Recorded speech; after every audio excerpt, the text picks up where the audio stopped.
अस्सलाम वालेकुम वरहमतुल्लाहि वबरकातुहू। प्यारे बच्चों, आज हम 5वीं क्लास का EVS 2 का 9वां सबक मुस्तकिल जिंदगी और शहरी तहजीब, इसे आज हम समझेंगे, देखेंगे। सबसे पहले हम देखेंगे कि धातु का इस्तेमाल। क्रिश्चियन थॉमसन नामी एक माहिर ने सह-ज़ुबानी तरीका पर अमल किया और अशिया की दर्जेबंदी की 3 ज़माने में की।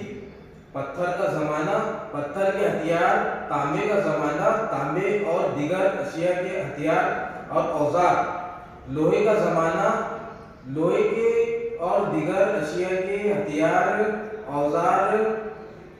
थॉमसन के मुताबिक पत्थर के हथियार कदीम ज़माने में, तांबे के ज़माने के हथियार औजार उसके बाद के ज़माने, और लोहे के हथियार औजार ज़माने के हथियार।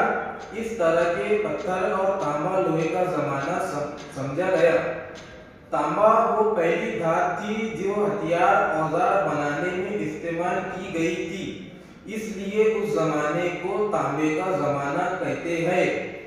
सोने के धुने में होने की वजह से हथियार औजार बनाने में से इस्तेमाल नहीं किया गया। प्यारे बच्चों, इसके आगे का हम अगले पीरियड में देखेंगे। अल्लाह।